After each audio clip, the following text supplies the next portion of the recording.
और चमोली के जिला मुख्यालय गोपेश्वर में सीएम पुष्कर सिंह धामी ने आज एक भव्य रोड शो किया। रोड शो के दौरान भारी भीड़ उमड़ी। रोड शो में लोगों ने सीएम धामी पर पुष्प वर्षा की। सीएम धामी के साथ प्रदेश अध्यक्ष महेंद्र भट्ट और गढ़वाल सांसद तीरथ सिंह रावत भी मौजूद रहे। रोड शो के बाद सीएम धामी ने लाभार्थियों का सम्मान भी किया।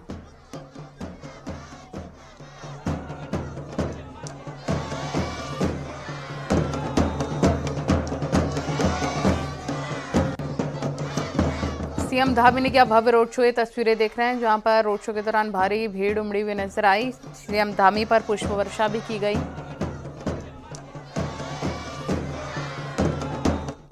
प्रधानमंत्री आवास योजना में लाभ मिला है, किसी को गरीब कल्याण योजना में लाभ मिला है, किसी को स्वच्छ भारत में जो इज्जत घर बनाए गए हैं उसमें लाभ मिला है।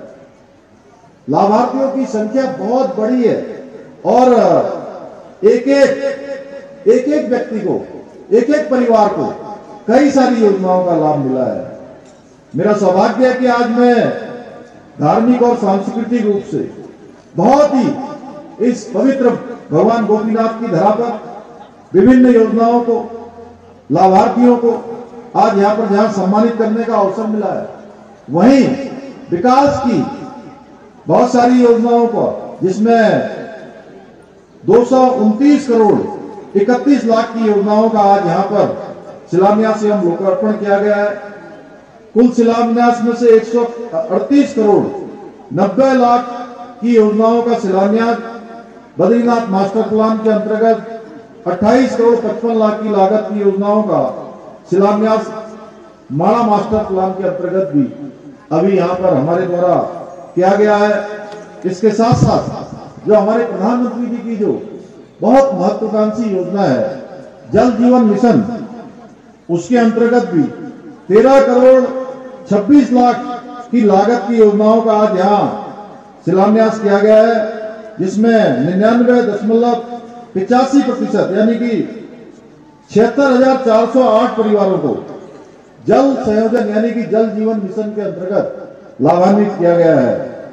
भाइयों बहनों, आज आप सबका इतनी बड़ी संख्या में यहाँ पर पधारना, ये जल सैलाब हमारे लिए किसी प्रेरणा से कम नहीं है, क्योंकि जब मैं आप लोगों के चेहरे पर, अपनी माताओं बहनों के चेहरे पर, और अभी हमारी बहन की जब यहाँ पर रामेश्वरी देवी जी जिस प्रकार से आज बता रही थी, जिस प्रकार की सरकार की योजनाओं की चर्चा कर रही थी, ऐसा लग रहा था कि जैसे वो तो उन्होंने केवल लाभार्थी नहीं है, बल्कि वो तो इसका प्रशिक्षण दे रही हो, दूसरे लोगों को भी सिखा रही हो।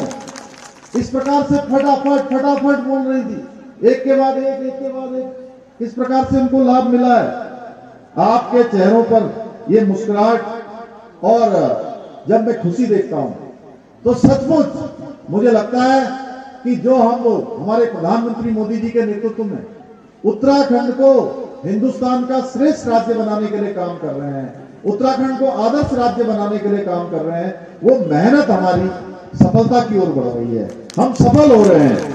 आपका ये उत्साह और उमंग और आपका ये उपस्थिति निश्चित रूप से मुझे और अधिक काम करने की प्रेरणा देती है। भाइयों बहनों, आज प्रधानमंत्री मोदी जी के नेतृत्व में समाज के अंतिम छोर में खड़े हुए व्यक्ति को आगे लाने के लिए जिस प्रकार से काम हो रहा है, वो किसी से छुपा हुआ नहीं है। पूरी दुनिया जानती है कि आज भारत का मान सम्मान, स्वाभिमान और वैश्विक पहचान पूरी दुनिया के अंदर बढ़ रही है।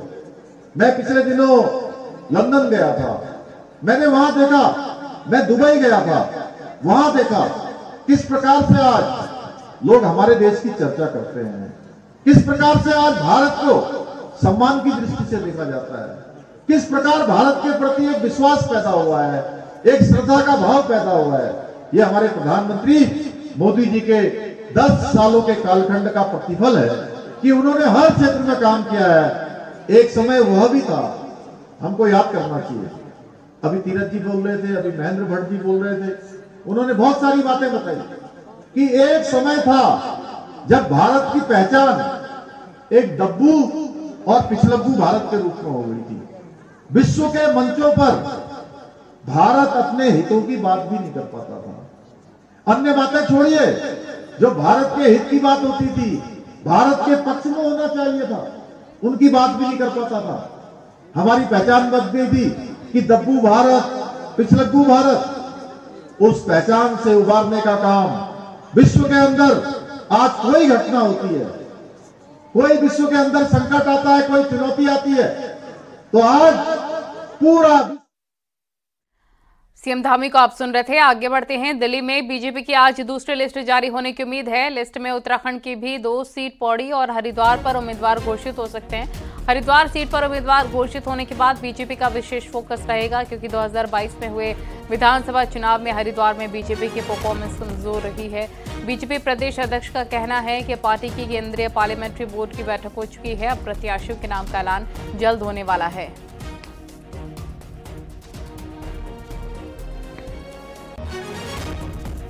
नहीं, देखिए, मुझे लगता है कि पेज कोई नहीं फंसा है।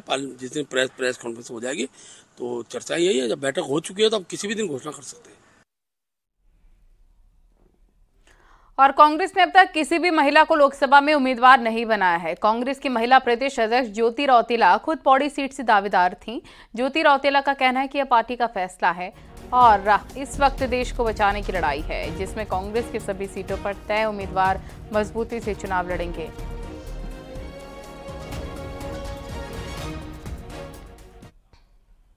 देखिए, इस वक्त पार्टी की जो लड़ाई है वो बहुत बड़ी लड़ाई है। महिला और पुरुष की लड़ाई से ज्यादा बड़ी लड़ाई हमारी इस वक्त देश को बचाने की है। और देश को बचाने की लड़ाई में इस वक्त पार्टी ने जो इंटरनल सर्वे कराया, जो लोग मजबूत दावेदार उनको लगे कि ये चुनाव लड़के जीत सकते हैं, उन लोगों को टिकट दिया गया। क्योंकि हम सब लोगों को तो मौके मिलेंगे और आने वाले टाइम में मौके मिलेंगे, लेकिन इस वक्त जो लड़ाई है वो हमारे आने वाले बच्चों के भविष्य की, युवाओं की और इस देश की लड़ाई है। और उसमें जो पार्टी को मजबूत दावेदार लगे, उन सब लोगों को टिकट मिल रहा है। देहरादून से खबर, जहां कांग्रेस में टिकट बंटवारे के बाद असंतोष है और अल्मोड़ा के कांग्रेस नेता आशा लाल नाराज हो गई हैं। उन्होंने कहा कि वो राजनीति से संन्यास ले रही हैं। आशा लाल ने अल्मोड़ा सीट से टिकट की दावेदारी की थी, जबकि अल्मोड़ा सीट से पूर्व सांसद प्रदीप टमटा को टिकट मिला है।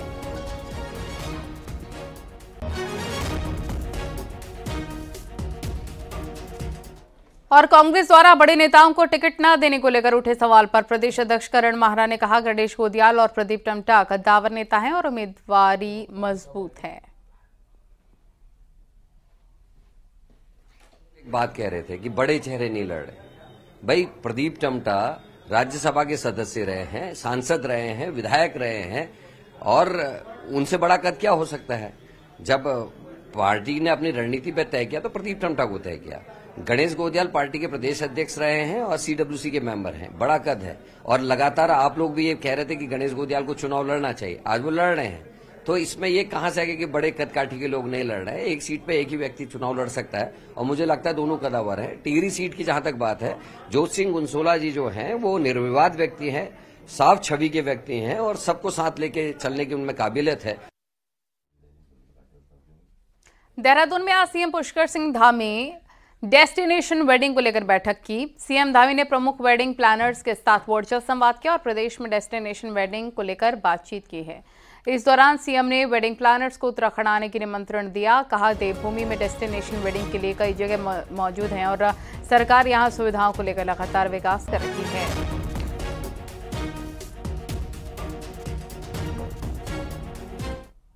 जैसे स्थान है जहाँ शिव पार्वती का विवाह हुआ था, ऐसे अनेक स्थान हैं जहाँ पर हम कर सकते हैं। देहरादून, मसूरी में तो लोग करते ही हैं, आकर बाहर से भी आते हैं, बड़ी संख्या में आते हैं।